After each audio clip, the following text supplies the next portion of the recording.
Welcome, everybody, to the Techmeme Ride Home Experience. Today is Wednesday, April 5th. We are joined by David Auerbach. David Auerbach is an author. He's a technologist. He's worked at Microsoft back in the day on MSN Messenger. He's worked at Google, back on the web crawler. So we wanted to talk to David because personally, I was in Greece, in Athens recently, and I was giving a talk for The Economist, kind of about how to really think about this current moment that we're in with regards to artificial intelligence and society and social media and all of these things. And I actually listened to an interview with a friend of mine, Daniel Newnham, with David. And a lot of the things that he was talking about related to his new book, Meganets, seemed really pertinent, to our audience, to our interests, to what we've been talking about. And so we invited David on to come give us a talk, or I guess to talk with us about some of these topics. And so with that, I guess, welcome to the show, David. Thanks for having me, Chris and Brian. Yes, welcome. Chris, since I am not as familiar with David's work as you are, because I didn't listen to that episode. You did not do your homework. I know. Tee it off, because I already know what I want to get into with him, but start it in the direction you want to go, and I'll follow. Yeah, I think the thing that's going to be most useful to understand, because I felt a lot of resonance when I was listening to David kind of like Bill tell his story, and then also like thinking about my own journey, with social media and technology. And so I kind of wanted to understand a little bit more just from the earlier days of your experience, one, working on MSN Messenger, which is one of the early chat applications, one of the first maybe examples of a social product or social application. And then going to work, of course, at Google in its hypergrowth era and period. And what that meant to you in terms of one thing that I kind of want to understand, and I think this is true for both of us, is like there wasn't necessarily a master plan to get to where we are now. And as a result, there was a lot of improv. And now looking back, we can be like, oh man, maybe we should have known differently. But I'm curious about, your experience, especially like starting out with Microsoft. Building social products there.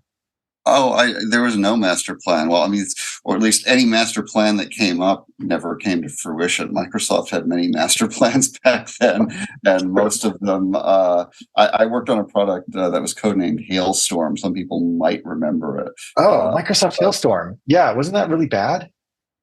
Yeah, I seem to have a recollection it was never really anything. It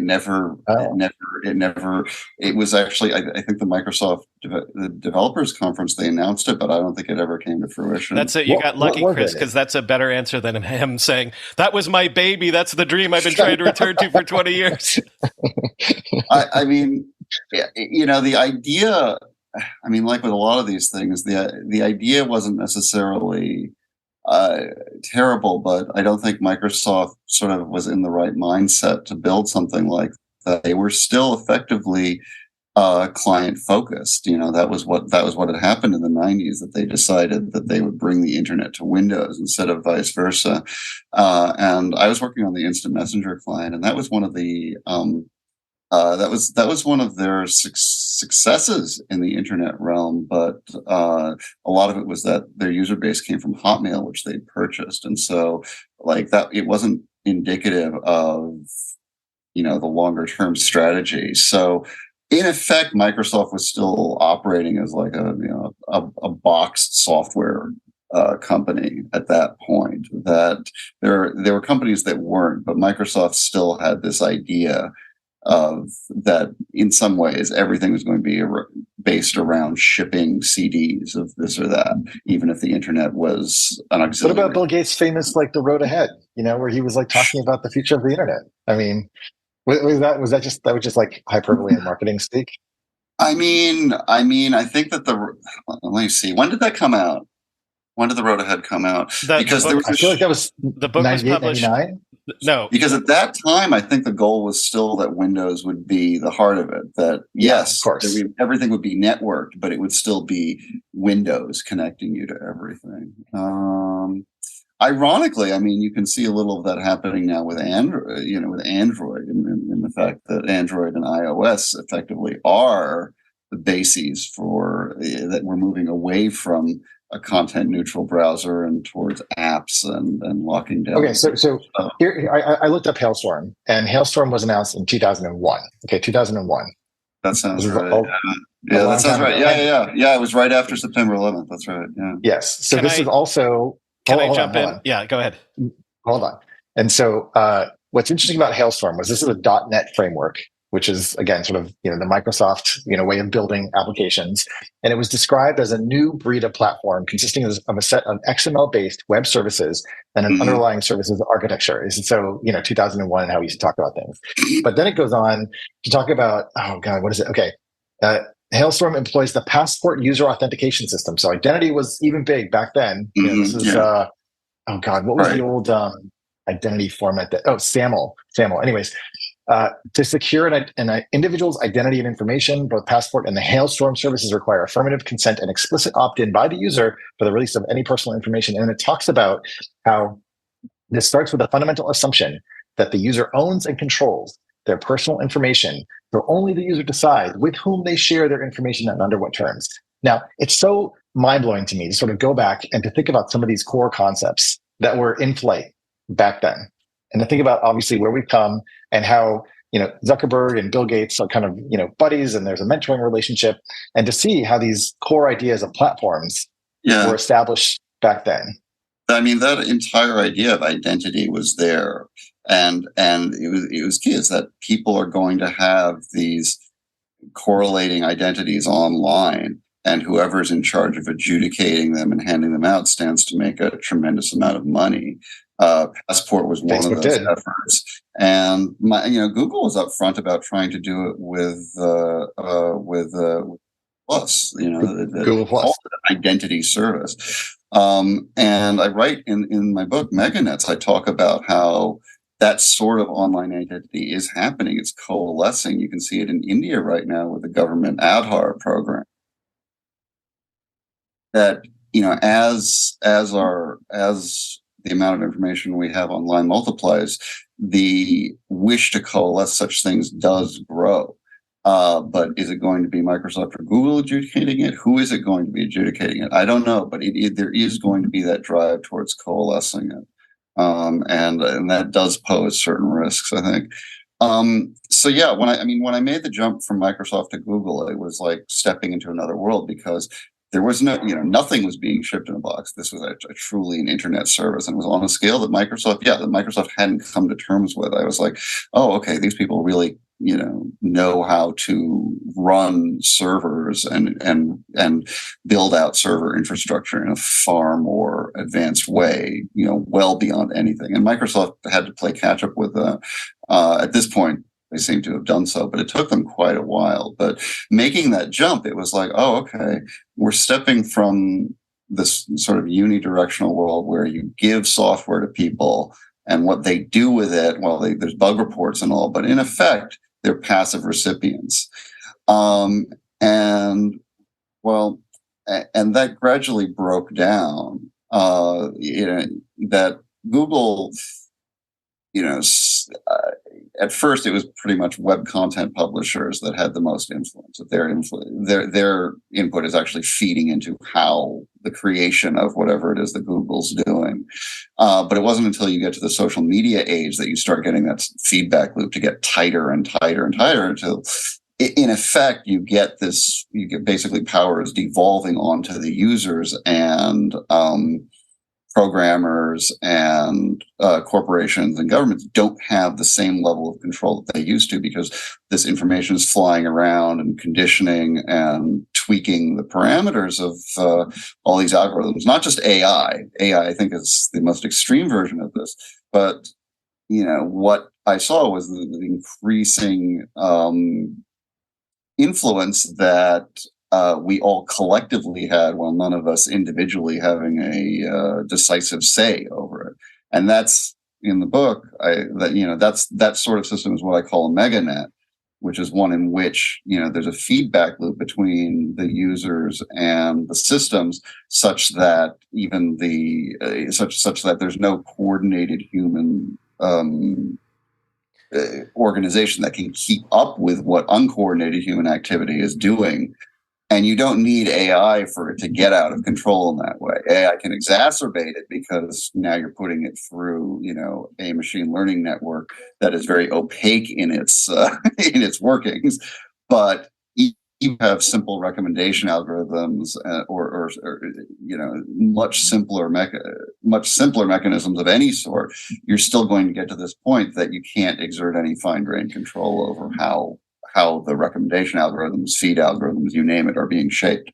Let me, I want to come to the thesis of meganets, but I can't resist pulling this anecdote in because we mentioned it, and it's my favorite anecdote from, a book that I wrote. But Bill Gates agreed to write The Road Ahead. It came out in November 1995, and the index of the hardcover edition had 68 references to the term information highway, and 46 references to the term internet, and 4 references to the World Wide Web. About a year later, in the paperback version, the internet suddenly took 169 references, and the web suddenly had 59 mentions. So, from the paperback to the hardcover, he tried to act like he had the vision all along, which is, if we all had a good editor. Yeah, if we all had the chance. If we all had the chance to revise ourselves between the hardcover and the paperback, we'd look like geniuses. Okay, so the thesis that's really funny. I was actually not aware of that. It is one of my favorite anecdotes from that era. When I was writing this book, I was very concerned with future-proofing it as best as I could. So we got into the debates of, you need to talk about the metaverse. And so every time I mention the metaverse, I put in a little, sort of caveat of, or whatever it is that these things are being called in 10 years. There's something funny about this. Sorry, and this is sort of relevant. Are you familiar with another book called Meganet? You know what? Not until it was way too late. I remember by Wilson Dizard. Yes, exactly. I literally did not run across this book until what I'm in some ways I don't mean to tease this out too I don't know to make it too big of a thing, but what I'm finding interesting is sort of the return of some ideas and some concepts that have been around in the computing world for a while. So I was wrong, as you said, Brian, about when Bill Gates published the book. It was 95, not 99. 99 is when I graduated high school. But Meganet, the first version, well, not the first version, but the Dizard book was published in 97. And the subtitle of that book was The Global Communications Network That Will Collect Everyone on Earth. And it was about mobile phones and mobile phone penetration.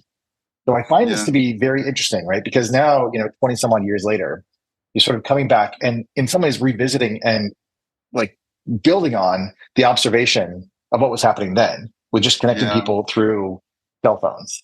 Now we're moving to a world. I should have called it giganets. Yeah. Well, perhaps it'll be the sequel. The sequel. Yeah. Well, if Bill Gates can rewrite part of his book into the next edition, when you have the paperback version, yours can be the giganet. In any case, I think what you're talking about, broadly speaking, with this concept of your Meganet, is the idea of the feedback loops getting faster and faster. And your transition from Microsoft, from a model of boxed software where you were literally pressing CDs, shipping them out, and every year you'd have a release cycle. I mean, this is how Adobe built its business. This is why Figma had the advantage.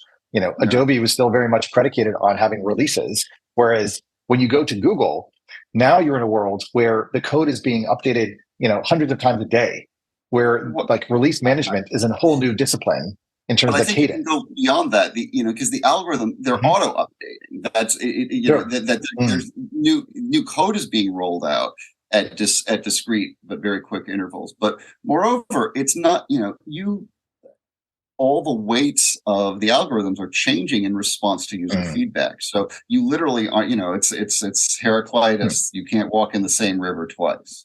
And that fundamentally wasn't true 25 years ago, but it's true now that there's no easy guarantee that you're going to get the same output twice in a row. And that, I think, people underestimate what a profound thing that is to say that, because we think of so much of what we think of as how we control and test algorithms starts with the assumption of being able to push a reset button, that we can start with known identical conditions and test in sort of an isolated, like, white box environment. And you can't do that's becoming more and more impossible. And I from my perspective, that is as big a part of how we've lost control as anything else. That there's no reset button, that you're just dealing with these ongoing evolving systems whose value lies not in their algorithms per se, though they contribute to it, but in their ongoing state. If you were to shut down Facebook and restart it from scratch, you've just thrown away most of the value that Facebook has. And I think the rise of deep learning, machine learning, whatever, is an analogy and an extension of that, because here you have these systems that the algorithms are brilliant, but you have to train them. What are you training them on? You're training them on the massive amount of data that we're now producing that we didn't produce even 20 years ago. But one of my favorite statistics is that we now produce more data every day than was produced in the entire history of humanity before the year 2000. So one of the things that ties exactly into the question. The thesis of the book being, in broad terms, that people think, these companies have control over their algorithms or even their fundamental businesses. But even in reality, they don't. They're just kind of riding a dragon that maybe they don't have control over. So my fundamental question is that the nature of the business that they're in, or is that a business model decision? Do you know what I mean? Like, is the scale so large that no one would ever reasonably be expected to have their hand on the tiller?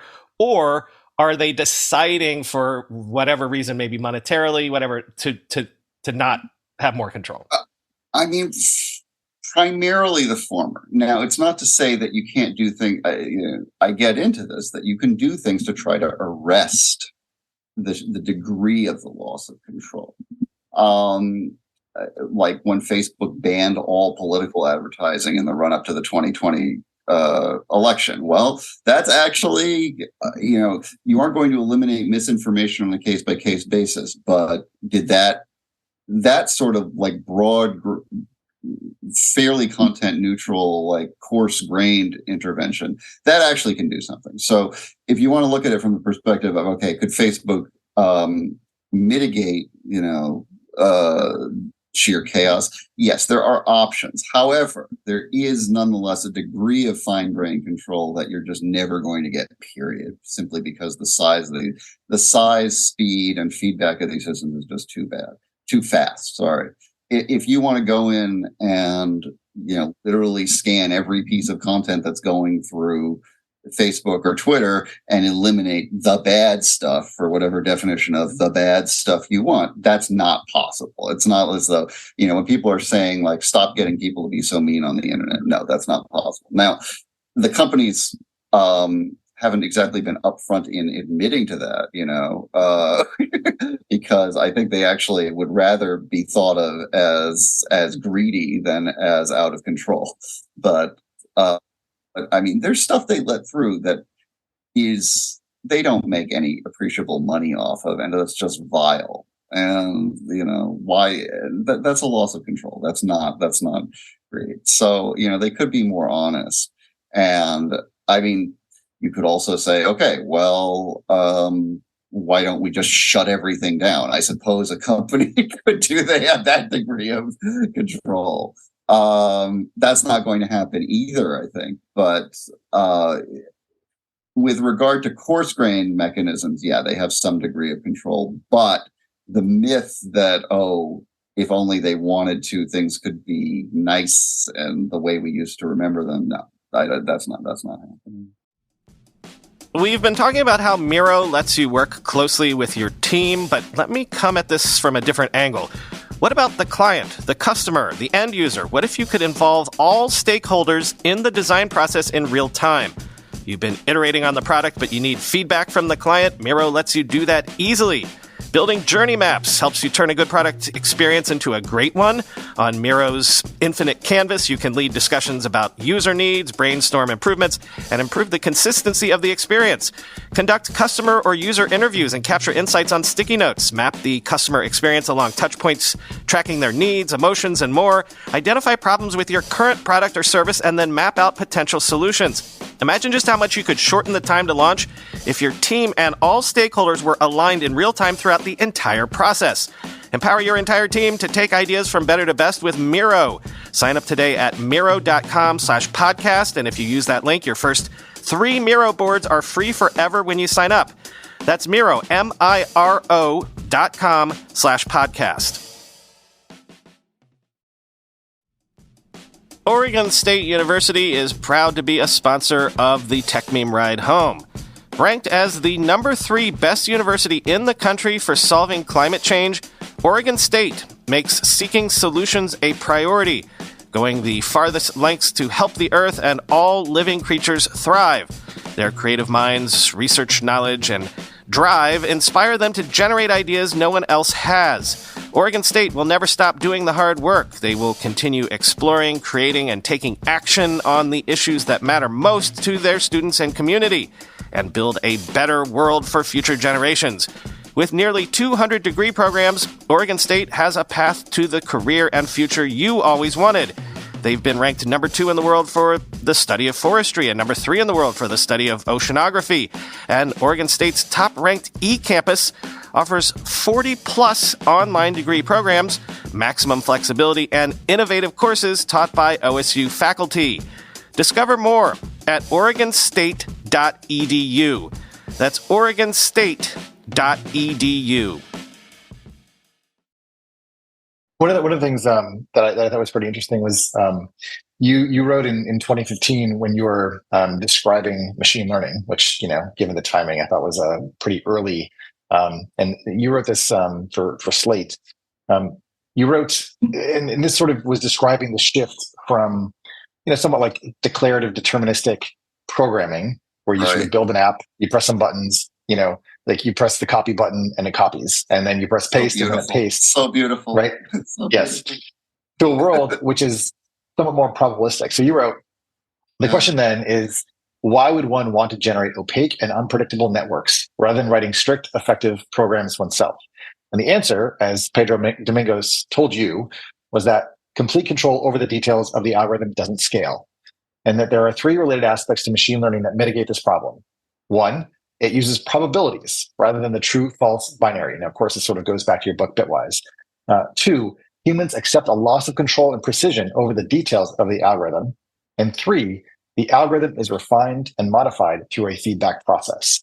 So why I think this is so relevant, to revisit 7 years later, is because we are now in the enthralling kind of era of scaled machine learning and artificial intelligence, where everyone slowly but surely is going to realize that they are part of this feedback mechanism, that, as you say, like this process of moving to a world of sort of probabilistic software is more like living in weather patterns.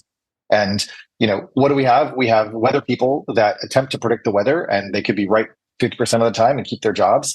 In a similar way, we have these large scale AI systems that we attempt to predict their outputs. We attempt to improve them through modeling predictions that get better over time. But we also have to improve their performance through reinforcement mechanisms, whether human or virtual. Right. And yeah, I mean, at some point you're going to need AIs to assess the performance of AIs. And you can see where the circular dependency originates. That at some point it's like you're measuring yardsticks with yardsticks, and how are you going to find what the right yardstick is? And no, it's a real issue.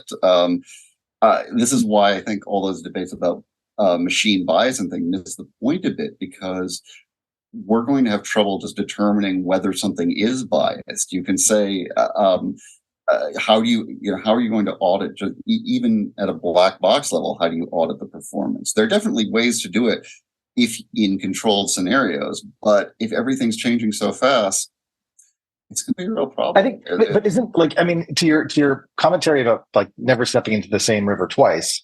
like, isn't the nature of reality, and this is going to get metaphysical very quickly, so warning to the listeners, but if reality is constantly and always changing, then one of the challenges with durable memory systems is that they attempt to record like a steady state of reality in a certain moment of time and persist it eternally. But everything is changing constantly. And so you need to have a system that in and of itself has the ability to constantly be kind of updating its model, adjusting its model. I mean, even the use of the word bias, like an entire neural network is based on a set of biases in the system towards an interpretation of reality. Exactly. So I guess like where this leads me to is the change that is about to become like common in society and the world is one in which we have this new type of relationship, this emergent relationship that is a co-modification between our sense of self and our sense of the machine that we're working with. And that from one moment to the next, I may be using my chat, software or something, and then it may have updated. And we see this with auto updating software now. Yeah. I am one of those strange holdouts that still wants to update all my apps on my phone. But for most people, their apps and their app experience is very much like the web. They go there one day and someday, the feature has changed or the search index is updated. Right. Something is different. Things have moved. Instagram is constantly moving things around, taking things, A/B testing, whatever. So even the fact of software is becoming one that is a lot more fungible and a lot more changeable. Yeah. And so that creates a little bit of incoherence.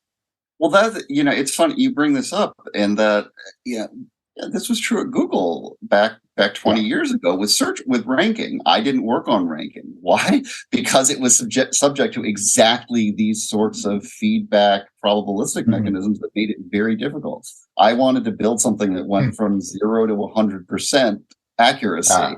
And the ranking people are miserable trying to get from 70% to 71%.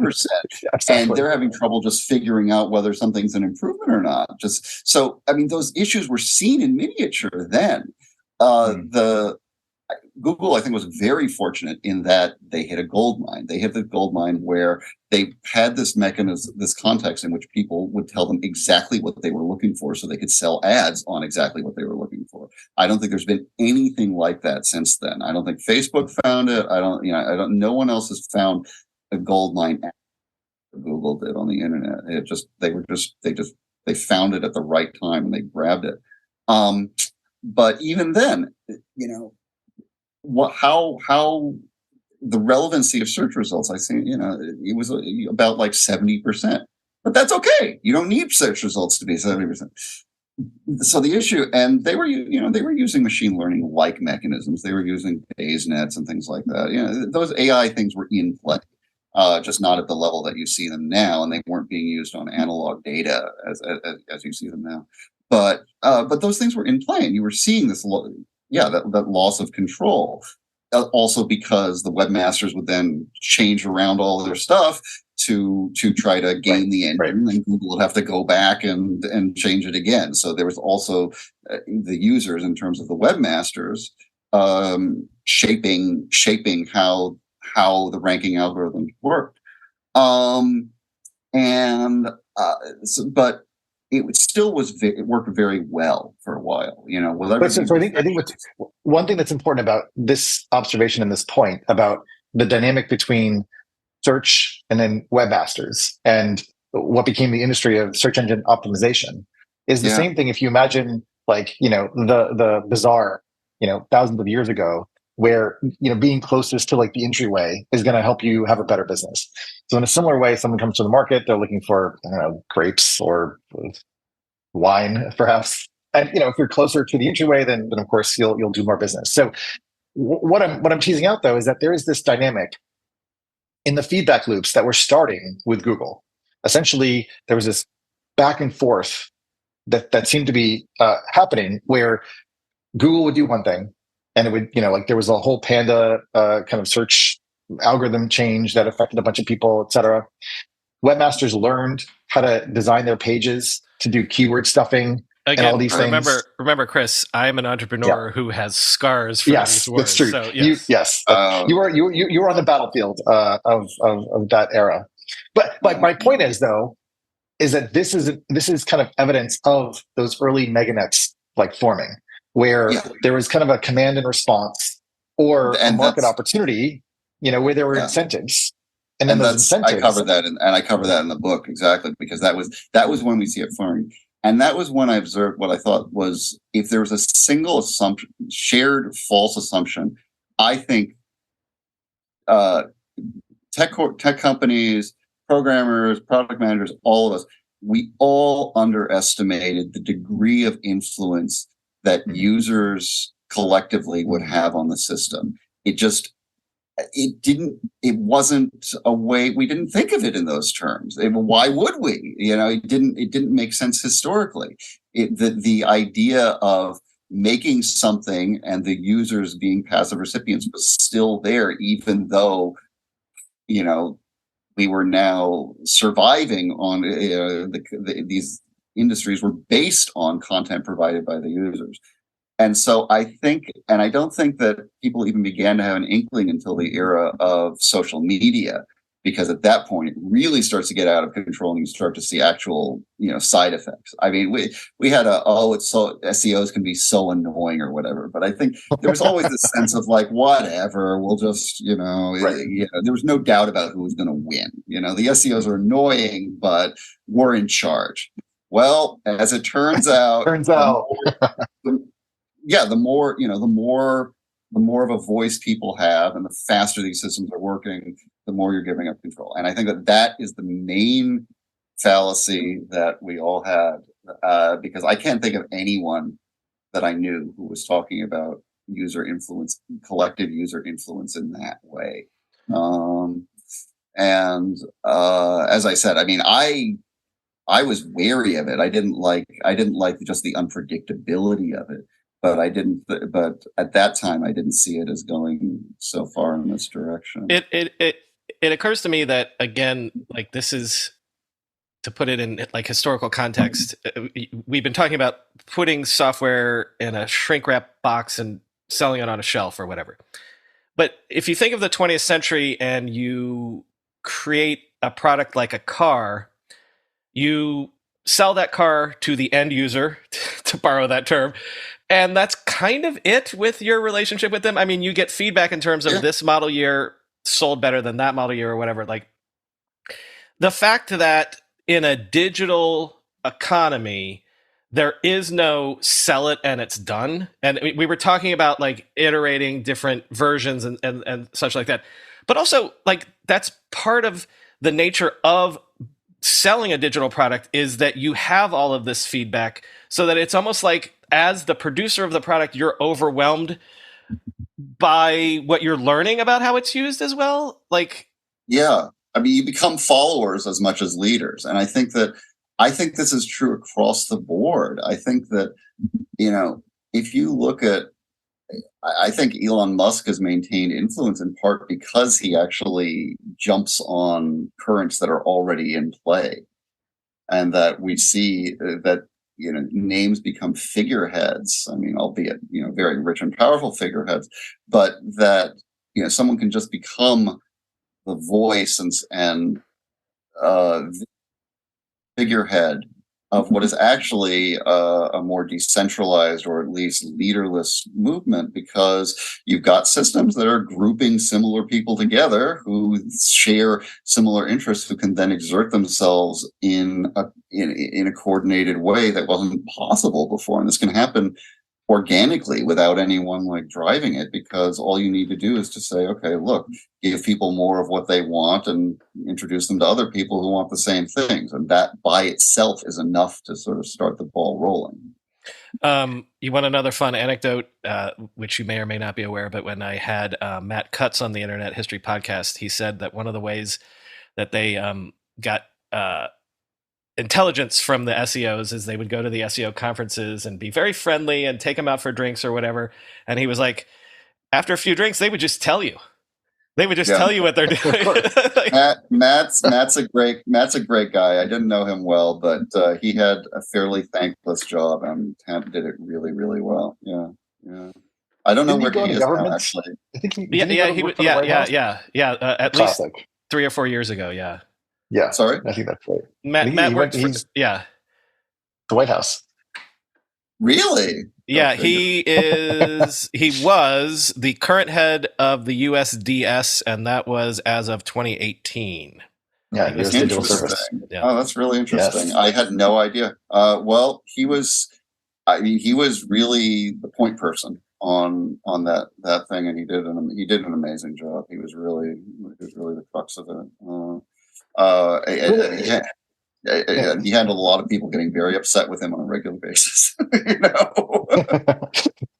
I mean, it does, to your point about Elon Musk, it is sort of like the kind of thing where now it's not just like, again, walking in and out of the river and it's a different river. It's now actually finding kind of like the currents and riding those currents, and in such a way where you're kind of like a multipolar identity or personality, such that there are many people, many actors in the system that are all kind of convening on you, as you said, like the figurehead that is drawing the ire of many different groups, both, Yeah. positive, negative, and whatever. And that balance seems to be the thing that kind of keeps people, I don't know, in the public eye or something.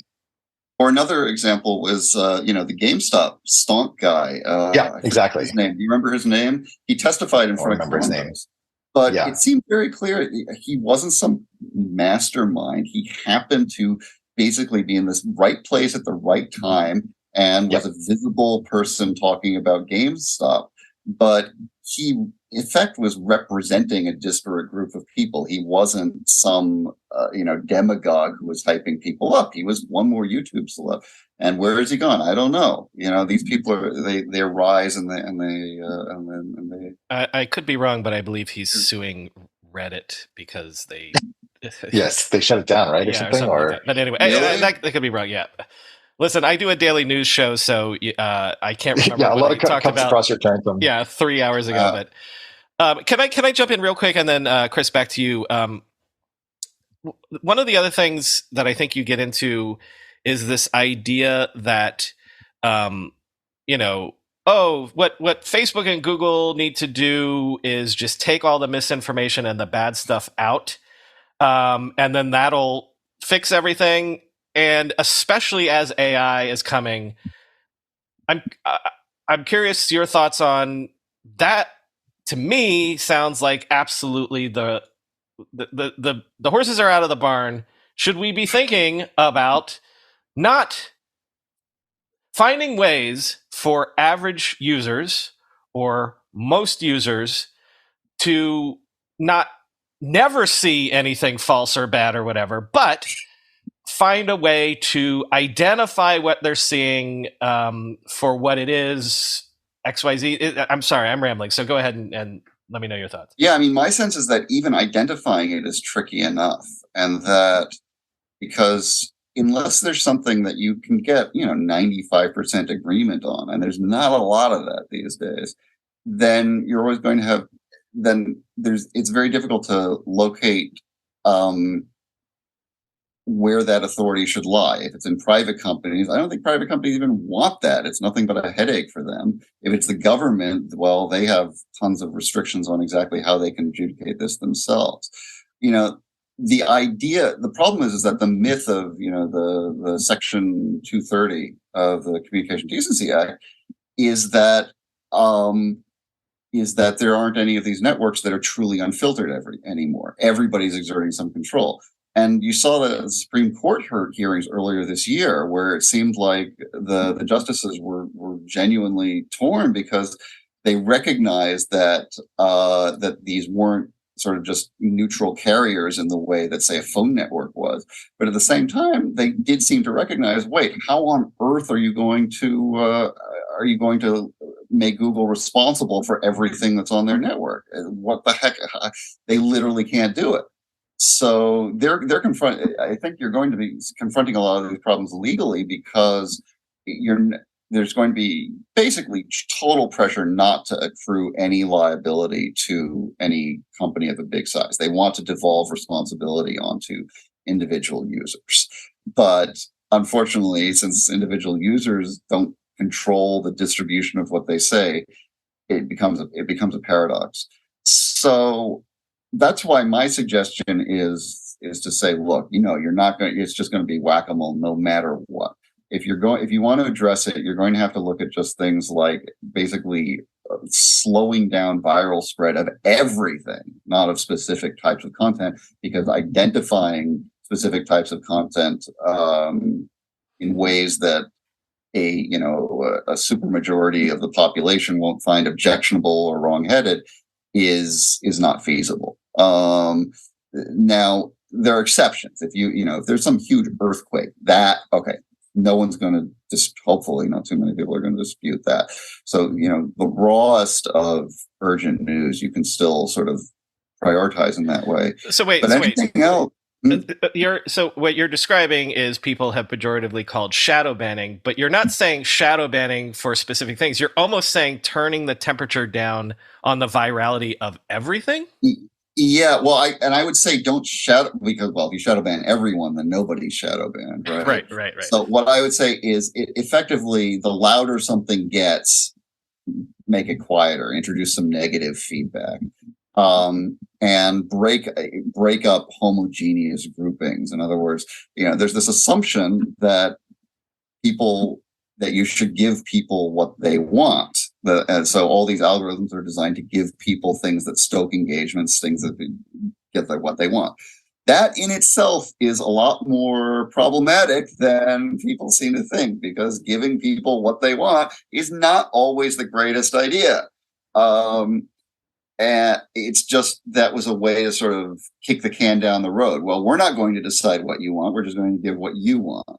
Unfortunately, I think we're seeing that there's some emergent properties when you do that lead to nastiness. Like, if you give people what they want, and what they want is stuff that a lot of other people think is bad or whatever, you've just exacerbated it. So, I think this raises like a very interesting generational societal or cultural question, which is, to the degree to which these things are kind of, bad for us, both individually and collectively. It's almost like an information nutrition problem. And, we've had to learn and teach ourselves over time what is like sort of a balanced and healthy approach to consuming calories and a distribution of calories and proteins and vitamins and all the rest, in order to maintain something of a healthy existence.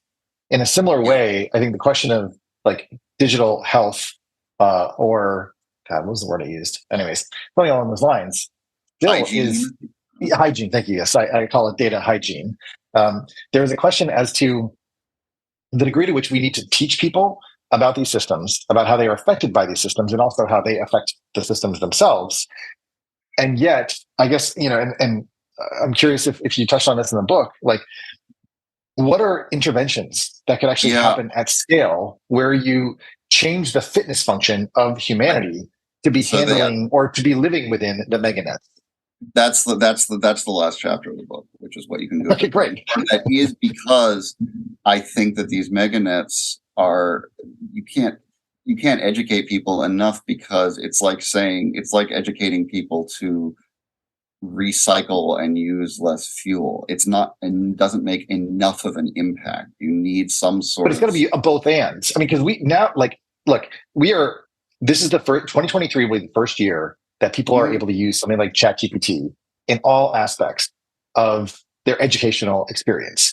However, education now is changing in terms of its function in society and culture, because you can just ask ChatGPT to do 90% of the work or more for you. Right. And as you know, and as I know, the cleverness of people is such that they will find ways to use and incorporate these tools in very subtle ways. I remember you told a story about MSN Messenger and AOL Instant Messenger, and how you sort of had forced or adversarial interoperability.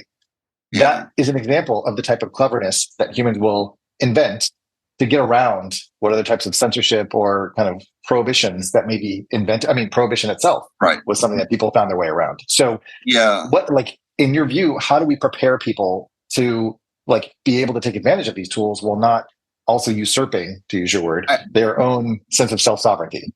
Yeah, I mean, I think we're doomed on that one. But the thing is, we're looking. And thank you for coming. Gradually outsourcing. Right. We're outsourcing more and more of our thought, labor, whatever, to computers, and that's just the way that things are going. You aren't going to, you aren't going, so the sense of self has already, I think, changed inalterably. I think that, this idea, the existentialist idea of, oh, you're a blank slate, you can reinvent yourself at any time. Well, no, you now got a huge digital paper trail a mile long. Everybody knows what you've been. So in other words, your identity has already been getting locked down in ways that it never was locked down before.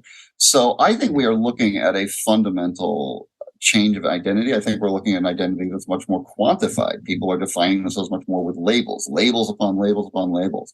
So, and you can argue whether that's good or bad. I'm not a fan of it, but whatever, it's here. My concern is more in terms of, I think, preventing sort of those harmful viral explosions in which there is a sudden shock or destabilization of the system that causes massive damage, akin to that of like the 2008 financial crisis and high frequency. I was going to say SVB. Yeah. Right? Is there an equivalent in the information system such that an SVB style information trauma would not have cascading effects? Right. And you're seeing that happen with cryptocurrency, because, whatever we've seen in cryptocurrency is nothing compared to what we're going to see, because it's getting more and more integrated into the global financial system. And if you look at, at FTX, you look at it's like, how did these people convince anyone that they were serious in retrospect? And part of that is because there's so much information that validating information, and making sober assessments of, oh, is this sane or not? Is this offshore crypto company sane or not? I suspect it was done because they had the right pedigree, and that was basically the shorthand. Yeah. Well, they had all the labels that would identify them as being credible or worthy of being believed or believable in the network topology. Yeah. And as a result, Whereas, a few decades ago, you wouldn't have just needed that. You would have also had to come into a room and schmooze with people. Right. It wasn't necessary. And I'm not saying that was perfect at all. It led to nepotism of a different sort. But what we're seeing now is that you can actually do this remotely, and it opens the door to people's BS detectors not firing because everything. They have been trained on these types of bacteria. Totally. Brian? This episode of the Techmeme Ride Home is made possible in part by Mimecast. You're wondering if you need more email and collaboration security. After all, you've already got M365 protecting your workspace. That's good enough? What more could you need? Except one of your employees just opened a phishing email, and M365 couldn't handle it alone. Now your company has ground to a screeching halt. Transformers stopped transforming, circuits short-circuited, all because of an email. Next time, take 5 minutes to set up Mimecast, a security solution specifically designed for email and workplace collaboration. Mimecast detects suspicious emails and diversifies your security stack so you're not just relying on one generalized solution. Get another layer of protection for your inbox and keep your business from, falling apart. For a free trial of Mimecast, go to mimecast.com. That's mimecast.com. The last few years have taught us how important mental health is to our overall state of well-being, and let me tell you, as a father, my biggest stresses come when my various worlds overlap. My biggest freakouts come when the podcast collides with running the fund, collides with running my businesses, collides with just spending quality time with my kids. I needed a tool that would get me in the right headspace for what I was doing. And the tool that works for me is Headspace. Headspace helps improve mental health through guided meditations, mindfulness practices, breathing and calming exercises, and so much more. These tools can help reduce anxiety, boost your mood, and help you sleep better. Headspace combines scientifically proven benefits of meditation and mindfulness with modern practices through their experienced meditation teachers. They've got customized, personalized approaches to help you navigate through all of life's moments, big and small. And if you've only got a few minutes to get in the right headspace, there are programs to do on the go. Headspace has helped me and more than 100 million people worldwide, and they can help you too. Listen up, because you don't want to miss this. I've arranged for something special. For a limited time, all of you can try Headspace free for 30 days by going to headspace.com/ride30day. You won't find this offer anywhere else. You must use my link, headspace.com/ride30day to unlock all of Headspace free for 30 days. This is not something they normally do. Headspace.com/ride30day. Yeah, taking it 15 degrees to the right or left a little bit.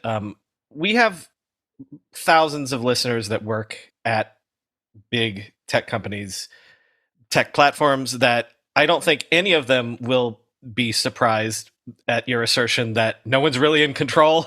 You know? I know. They don't. I know. That's why I start off the book. I say, there's this conversation I have where people is like, well, why don't you just fix that? And all the engineers I know are like, this is okay. Well, so I guess maybe this is unfair, but my question was going to be, a listener like that believes either in their company or in their original, why did I get into tech? I want to, make a dent in the universe. If you're working at these platforms, do you have any advice for those folks who want to make them better? I mean, yeah, I think that what you want to look at is what interventions actually have been effective. And I mean, to some extent, even the people on the ground, I'd say this from experience, often engineers are being told to do impossible things by executives. So they may also I don't have advice on how to change that, I'm afraid. But I feel the advice I give at the end of the book, or some suggestions, is to look at these as non-targeted mechanisms of making recommendation algorithms, messing with them and breaking up homogeneous coagulations of social groupings and content groupings, and in effect, not requiring a greater degree of data validation. There's so much data that goes through that often is not accurate. Facebook thought I was black for a number of years. They may still. I didn't tell them that. I don't know where they got that from. If there was more of an emphasis on even validating, elective third-party data, that would do something for it. But you wouldn't even have to validate it. You could just poison it and say, okay, look, we're not going to take that. We're not going to go on the assumption that this data is correct, or we're just going to intentionally corrupt it because we can't validate it anyway. So mix things up. I know TikTok was actually trying to show more heterogeneous content to people after a lot of like pro anorexia videos were getting shown and recommended.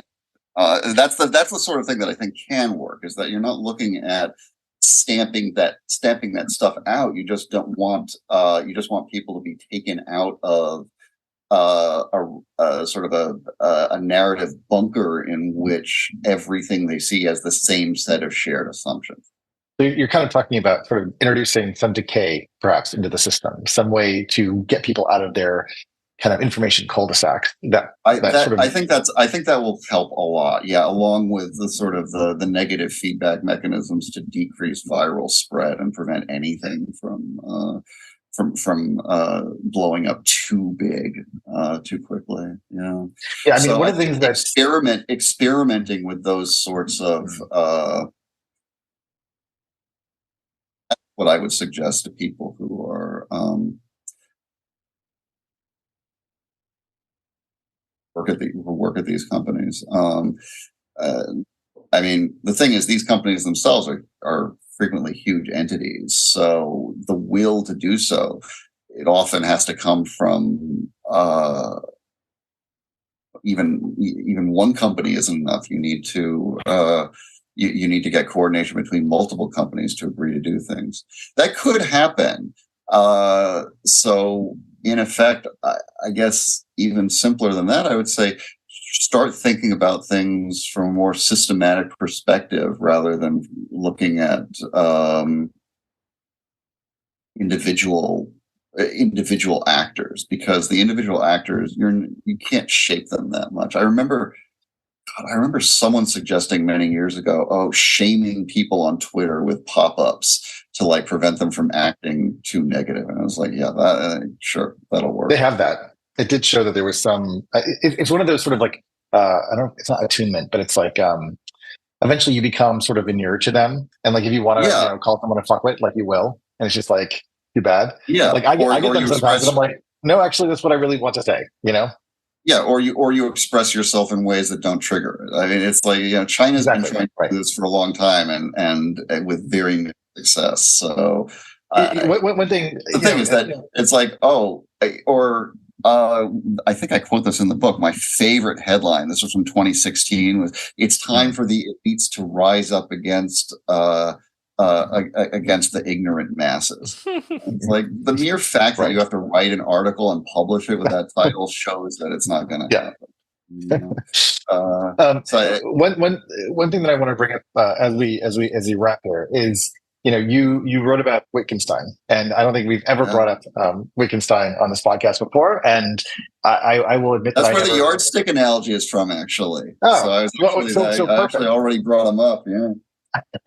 I feel like I'm over the next period of time, I'm going to need to actually do a little bit more digging, because a lot of his philosophy around language and words and the experience of words is so pertinent to this moment that we're in, right? This large language model kind of epoch that is upon us is exactly one in which, as you were talking about, like labels being either self-asserted or applied to other people, determines in some ways like who you are to the system and what recommendations you receive. And so the degree to which there is not a label that is sufficient to describe you or your interests, or perhaps a negative space, which are negative labels, which are things you haven't experienced yet, could be an opportunity to essentially create, sort of a backlog of like, here are all the ideas that are still out there that you haven't yet discovered yet.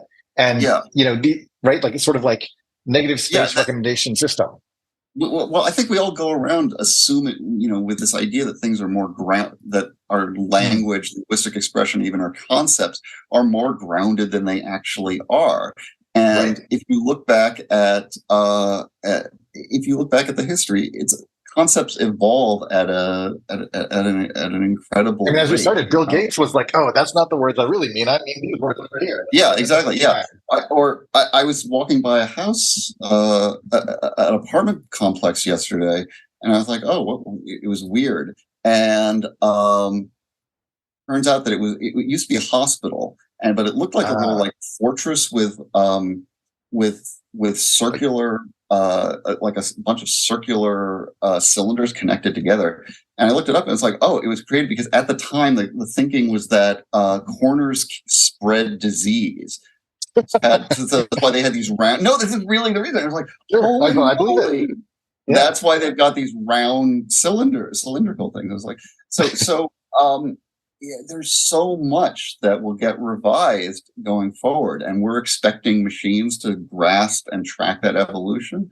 It's going to be inexact, and that's Wittgenstein's contribution, is to say that language is the yardstick that you're measuring with another yardstick, that you don't have something to appeal to and say, okay, did I say that right or not? And in effect, we're all doing a bit of legislation and saying, okay, this is how I think language should be used every time we speak.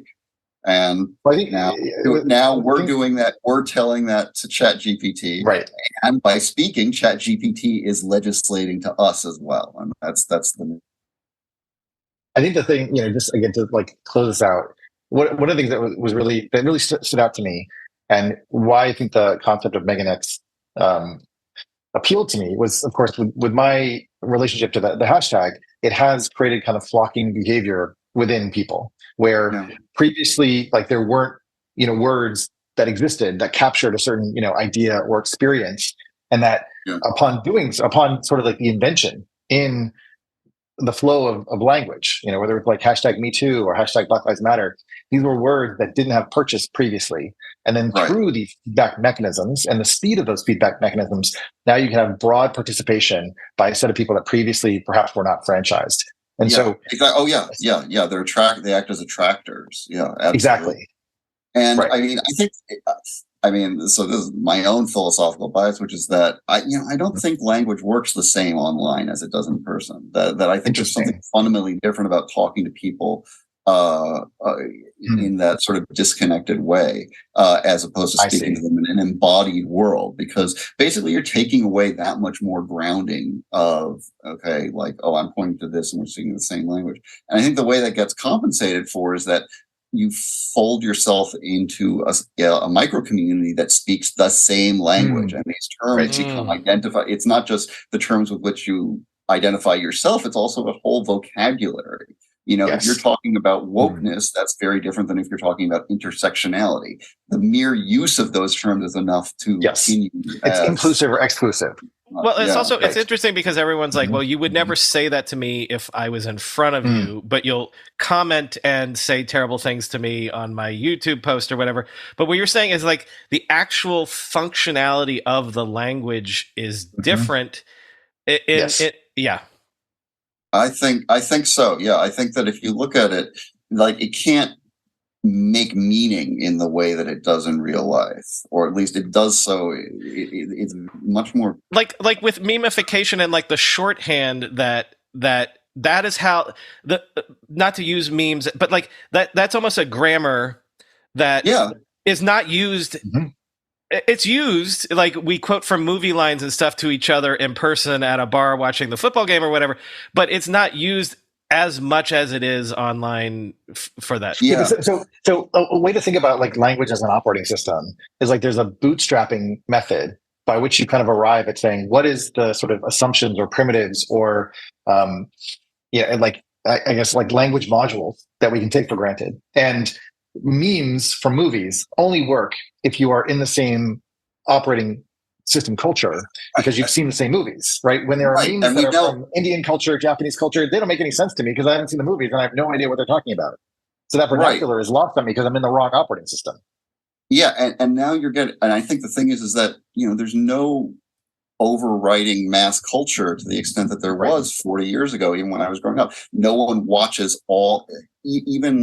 even, I mean, I don't think you could even get something like the end of The Sopranos anymore, where everybody was complaining about it. Like you have that even Succession, right? Like it's still like there's so much content. I love Succession, but it's it's a particular demographic. It's still niche, and I was like momentarily in like the Last of Us niche, and we were all sharing memes. Well, but also think about there's another thing. Think about the time shifting of it, where everybody watched MASH at the same time. Everyone now knows The Wire or Breaking Bad. Sure. Not everyone, but not everyone. But not everyone did in the same time scale as well. So like there was a language for people that were on The Wire or Breaking Bad from day one that for years that was a language that they didn't understand. Yeah. And now I think it's fracturing even more. That The Wire, I think that's still going to have a much bigger resonance than Succession will. And I love Succession, so I'm not going to complain about it. But one of the nice things about sort of like dropping into different subcultures is you'll stumble on stuff that seems to be that no one in your peer group has ever heard of. Someone brought up the Russian video game Pathologic last night, and I was like, holy crap, I happen to have played that, but I can't say that I've talked to anyone else who has. It was really it was just like, what are the chances? And that's the thing, is that there's the sheer volume of it is such that it's hard to make something for a mass audience, that because there's that much less of a shared collective knowledge. Well, okay, so last thought though, like when you say mass audience, I mean, if there was, I don't know if it was 2 million or 70 million people that watched the last episode of MASH, but these days, it was like 80 relatively million, speaking, 80 million, like what is a mass audience? If you can get out Right. there to 80 million today, and that's a relatively modest audience, it's still as big as the greatest mass audience of the previous epoch. So is it just a matter that we are living with just a different scale of access and communication? I think and so. that Yeah, is, I think it's and like having weather. the bar of content creation has dropped more too. I mean, soon Of enough, course. people will literally be, I'll be able to make a new Humphrey Bogart movie in 20 years with whatever machine 20 learning years, tools 20 are months. out there. I was going to say like 20 days. Yeah. With Runway ML or. So I mean, maybe sooner, but that's the thing, is that the bar of content creation and content distribution. So, and obviously there are people who are trying to, keep control of that, but it is slipping gradually. I think everyone will agree with that. And I think that it's accelerating since interest rates went up. There's less money being fed into, VC-backed firms, and so there's that much less attempts to control sort of, what's popular and what's big. So Succession, however much you like it, is that idea of a prestige show, I think, is somewhat dying out as well. Simply because, I might be able to find something that I like more. And so not enough costs less to produce. There's never a critical mass for anything. Well, let's not even get started about, there was a time when everyone saw the same movie that wasn't a superhero movie. Like, okay. We should wrap. I'm gonna do the plugs, and then Chris will close us out. David Auerbach. The book that we've been talking about mostly is Meganets: How Digital Forces Beyond Our Control Commandeer Our Daily Lives and Inner Realities. He has a previous book called Bitwise: A Life in Code. Check those both out. I'm going to thank you personally, and now Chris is going to thank you. Yeah, well, again, David, thank you so much for coming on the show. Oh, thank you. This is great. I really appreciate it. Where shall people go to find more about you? Either follow you on some social media platform or... Let's see. Well, if you search on Meganets, you'll turn up. Oh, this is the best thing. I searched for Meganets. That's probably the best thing. You will find... No. If you search for Meganets on Amazon... I have a Substack. You'll get Our Stack. AUER Magnets. And then Stack. I have Our Stack. My name. And I'm on Twitter as Auerbach Keller, which is a Goethe reference, which no one ever gets, but it's a reference to Faust. So I should probably change that, but whatever. And I'm in the other usual spots too. But reading the book, hey, that's probably the best thing to do. And for the coders out there, yes, I made it bitwise so that people would know that I had some idea what I was talking about. Your own little self-label there. All right. Well, David, thank you very much for coming on the show. Appreciate it. Thank you so much for having me.